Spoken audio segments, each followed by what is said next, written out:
Chegou a hora. Contra o Vasco é guerra. Guerra. Vocês, jogadores, precisam jogar pela honra da torcida e pela honra da instituição no ano do centenário. Se vai ser campeão, eu não sei. Eu só sei que tem a obrigação de passar pelos vascaínos. Roda aí, Furacão, porque hoje é time de guerra.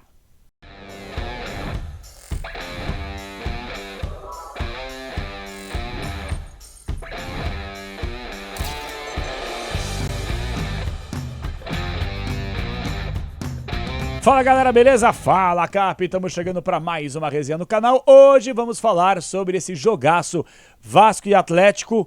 Tivemos o primeiro jogo aí, o aperitivo Campeonato Brasileiro, agora outra expectativa, outra atmosfera, outra perspectiva.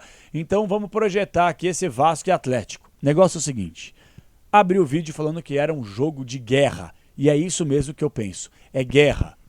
Longe de ser nas arquibancadas, nas ruas, nas avenidas, é guerra dentro de campo.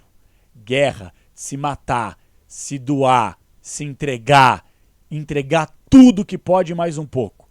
Porque foi com essa postura e essa conduta que o segundo tempo do Vasco, o Vasco virou o jogo contra o Atlético. E eu tô aqui para dar umas cornetadas em todo mundo aí, tá? Inclusive no novo ídolo da torcida vascaína, porque agora eles têm um novo ídolo, né? Para vocês verem que o Vasco de fato é um gigante, tem que respeitar a história. Eu sou um apaixonado pela história do futebol brasileiro. E quando você fala em história do futebol brasileiro, não dá para deixar o Vasco de fora. Agora, o novo ídolo dos caras é o segurança, velho. É o segurança, com uma atitude patética, nojenta e até covarde. É isso mesmo, até covarde. Ah, vai passar pano para os jogadores do Atlético, bibibi. Não! Os jogadores começaram a treta mesmo. Coelho larga o aço em cima do Piton, os jogadores se estranham na bandeira de escanteio. Cara, segurança profissional. Um cara daquele tamanho, que por sinal ainda cai sozinho, né? Não consegue nem ficar equilibrado. O cara tem que chegar de forma profissional e separar, apaziguar. Imagina um soco de um segurança dele, um cara preparado na teoria, que certamente fez alguma arte marcial na vida. Encaixa um soco no jogador de futebol. E não vou passar pano pro Fernando também, tá errado. Qualquer ato, prática de violência está errado, você perde a razão. É assim na vida, é assim na bola, é assim na profissão. Ponto. Agora, torcida vascaína tá vangloriando aqui, se vangloriando que olha só o nosso ídolo, o segurança, é isso aí. Isso mostra o tamanho que o Vasco se transformou nos últimos anos. A história jamais será apagada. Time gigante como o Vasco, uma história fantástica. Agora, a verdade é que dos últimos anos pra cá, vai doer o que eu vou falar. O Atlético passou vocês em nível de estrutura, de comprometimento, de administração, de títulos conquistados. Durmam com essa. A história não vai ser apagada. Só que vocês quase foram pro 5º rebaixamento na era dos pontos corridos. Não caíram temporada passada, sabe-se Deus como. Porque tinha muito time, cara, acredite se quiser, pior que o Vasco para cair. Então, gente, a grandeza nunca vai ser apagada. Agora é um gigante adormecido. E o Atlético tem a obrigação por isso, por ter um time melhor, mais estrutura, mais investimento, até porque administrativamente falando, o Pedrinho está tentando recuperar o Vasco. O Vasco aí da 777 Partners, que está até agora, liminar cai, não cai, como é que fica essa situação? O Pedrinho está tentando recuperar. E o Paiva, de certa forma, fez um bom trabalho no time, organizou minimamente essa equipe, que era uma bagunça geral. E o Pedrinho, que é um cara correto, tá aí tentando, administrativamente falando, dar um jeito no clube. Agora, a verdade é, o Vasco se apequenou. O Atlético passou o Vasco. Na história, claro que não. Mas o Atlético passou o Vasco.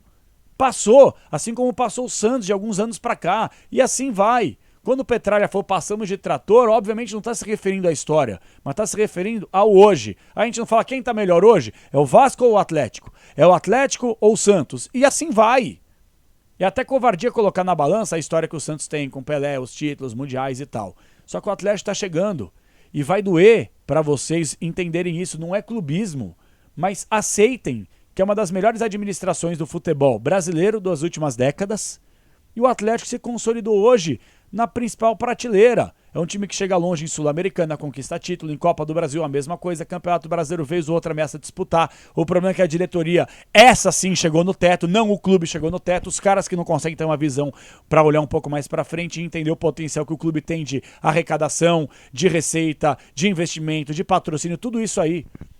Agora, os torcedores do Vasco, eles estão se vangloriando de terem vencido um jogo de virada num segundo tempo, beleza, justo, válido, ganharam na bola, pelo Campeonato Brasileiro. E já estão considerando que já passaram pelo Atlético. O Atlético é pequeno, o Atlético é tão pequeno na cabeça de vocês que vocês estão se vangloriando da vitória na segunda-feira pelo Brasileirão, e é tão pequeno e insignificante que vocês foram fazer 2 foguetórios na porta da delegação. Vocês são minúsculos, vocês são um bando desocupado, velho. Vocês são um bando desocupado. E posso falar que esse tipo de coisa que aconteceu na segunda-feira, com aquelas atitudes até covardes do segurança, né, ao invés de ser profissional, foi lá, mais como um torcedor, entendeu? É o reflexo do futebol brasileiro de hoje, essa várzea. Porque jornalista credenciado para trabalhar no jogo, não pode ficar nem na área lá para poder entrevistar gente. Mas segurança metido a machão, parrudão para lá bater, para ser ídolo da torcida, aí pode. Vocês são uma piada, velho. E piada é quem parabeniza a atitude porca, nefasta desse imbecil. Tá? A verdade é essa aí. Porque eu sou um crítico também quando acontece na Liga Arena. Essa temporada mesmo, que eu já estive várias vezes no estádio, eu fico, cara, indignado com gente que cospe no jogador que tá passando no túnel que dá acesso ao vestiário. Porra, cara, cuspir no cara já é demais. Quer xingar, quer meter pressão, quer, sabe, ameaçar, meter dedo. Acabou. Tacar coisa. Cuspir, fazer xixi em copo e jogar, como eu já vi várias vezes. Cara, eu peço pra pessoa não fazer quando tá do meu lado. Falei, mano, evita fazer isso, cara. Pode atrapalhar a gente. Outra coisa, puta coisa nojenta de mal educado. Eu não quero que façam comigo. E eu não quero que faça com outro. Ah, então você é o paladino da moralidade. Não, cara, cometo os meus erros, só que eu não sou um babaca mal educado. Entendeu? De cuspir na cara de gente, de mijar em copo, jogar no outro. Esse tipo de coisa eu repudio.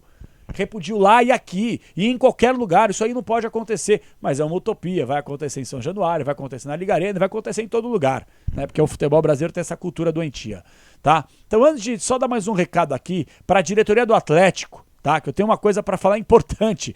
Mais um ponto para poder colocar aqui para a diretoria do Atlético, só para falar da KTO, melhor site de entretenimento do Brasil. Se cadastra usando o meu cupom KP20, você ganha no ato 20% de bônus no primeiro depósito, kto.com.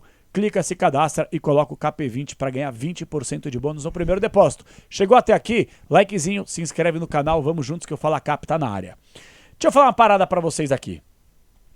Diretoria do Atlético emitiu mais um comunicado oficial no começo da semana. O Atlético Paranaense vem a público esclarecer que, ao contrário do que foi noticiado pelo portal GE nesta terça-feira, o presidente Mário Celso Petralha não foi contatado pelo Vasco da Gama após os acontecimentos na partida da última segunda-feira. O clube também manifesta seu repúdio em relação às precárias condições de segurança do estádio São Januário no jogo de ontem, blá, blá, blá, blá, blá, blá. Aí o Vasco pega e repete, né? Ele acaba respondendo a nota oficial do Atlético. A quem interessa nivelar por baixo a próxima fase decisiva da Copa do Brasil para as situações fora de campo. A quem interessa criar um clima de guerra antes do próximo jogo. Ao Vasco importa que a virada de ontem foi conquistada em campo, blá, blá, blá, blá, blá. Então assim, gente, para deixar bem clara aqui a parada. O Atlético emite comunicado oficial, o Vasco rebate, vira esse clima hostil. Que esse clima hostil fique dentro de campo, na batalha entre os jogadores, não nas arquibancadas nem nas ruas. Ponto. Agora, diretoria do Atlético, vocês não conseguem aparecer numa entrevista coletiva e colocar o peito à mostra? Não é possível, velho. Não é possível que não tenha uma pessoa na diretoria do Atlético para representar o clube barra torcida. Emitir comunicadinho oficial, velho. Negócio pequeno, cara. Chega a ser bizarro, sabe? Desculpa, chega a ser até desnecessário, de forma inútil. Inútil. A Capela mas tinha que se manifestar sim, cara, mas toda hora emitindo comunicado oficial. O Atlético emite comunicado oficial pra caramba de tudo. É pra desmentir jornalista, é pra repudiar arbitragem, é pra reclamar da falta de segurança em São Januário, é pra reclamar do mundo. Não tem um representante. Cadê o Márcio Lara? Cadê o presidente Petralha? Não tem ninguém, até porque vocês mandaram o Mazuca embora, ainda bem também que já foi, que não sabia fazer nada no Atlético. Alex Leitão foi embora, também ninguém sabe. Tem ninguém pra representar o clube, fica só através de comunicado oficial. Bagulho tosco, velho. Tosco. Tosco. Tem que chegar que nem fez o Marcelo Santana, que esse aí tem meu respeito, dirigente do Vasco. Chegar, entender, falar, se posicionar, se comunicar com o torcedor. O Atlético tá à deriva, cara. A maneira de comunicação do Atlético é uma das piores que eu já vi no futebol brasileiro. Piores. É patético, cara. É patético. É patético. Eu quero que se manifeste, mas de forma correta. Não emitindo comunicadinho. Esse comunicadinho aí só serve pra nada. Serve pra nada comunicado. Tem que chegar, aparecer, porque comunicado oficial praticamente não aparece em rádio, não aparece em televisão, não aparece em rede social praticamente. Quando tem um dirigente que apresenta, senta e fala com o torcedor, aparece em TV, em rádio, em mídia segmentada, em rede social, isso aí viraliza e é isso que o Atlético precisa ter. Enfim, não dá pra esperar muito, extrair alguma coisa de alguém que não vai te entregar nada, que essa é a diretoria do Atlético. Uma semana aí, menos até pra fechar a janela de transferências, não trouxe ninguém. Trouxe o Praxedes, que não conseguiu jogar nesse time ruim do Vasco. A diretoria do Atlético trouxe um jogador que não conseguiu jogar nesse time horroroso do Vasco. O time é fraco. O time do Vasco é fraco. E o Atlético tem a obrigação de passar do Vasco nos 2 jogos. Obrigação. Se vai ganhar em São Januário, empatar, perder, não sei. Em casa se vira. Em casa tem a obrigação de se virar. O que não pode acontecer é ser eliminado para esse time fraco tecnicamente do Vasco, com desfalques como Coutinho, como Watson, entre outros jogadores. O Atlético também tem desfalques, Fernandinho, beleza, não joga que é meio time, ok, mas Gabriel, Christian, Zapelli, Coelho, Canóbio, Mastriani, a zaga consolidada, Eric lá, meio que improvisado, mas melhor que o Léo Godoy, melhor que o Matos, nem preciso falar, Kaique Rocha, tem que acordar, Kaique, Thiago Heleno e o Esquivel. Esse time é o suficiente para ganhar. Não colocaria o Léo Lin, colocaria o Mikael para ganhar uma sequência entre os titulares mesmo agora. Mas não importa, velho.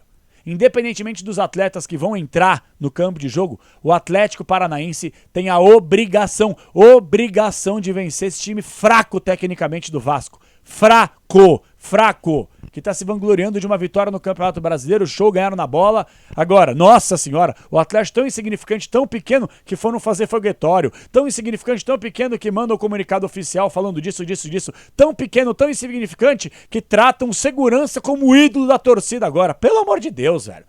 Olha a história que tem o Vasco, pra vocês torcerem pro segurança, aplaudirem a decisão do segurança, a atitude patética do cara. Vão dormir, velho. Então que o Atlético coloque o Vasco no seu devido lugar.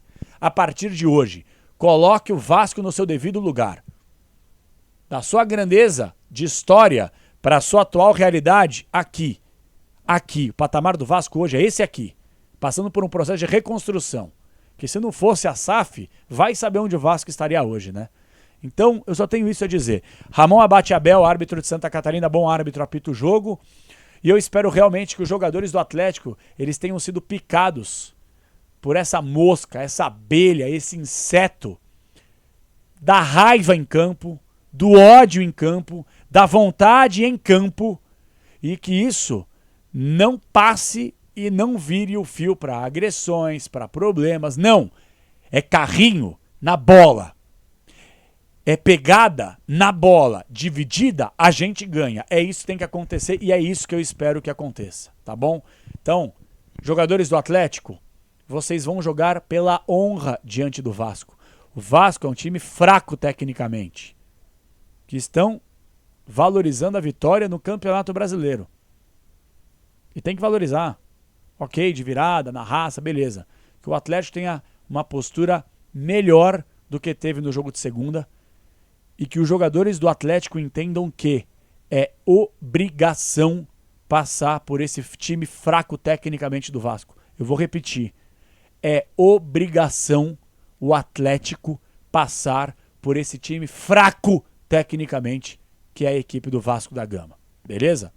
Espero vocês depois com mais conteúdos exclusivos aqui no canal e, claro, depois do jogo para falar, se Deus quiser, de uma vitória e a classificação encaminhada para a próxima fase da Copa do Brasil. Até a próxima, galera. Tamo junto.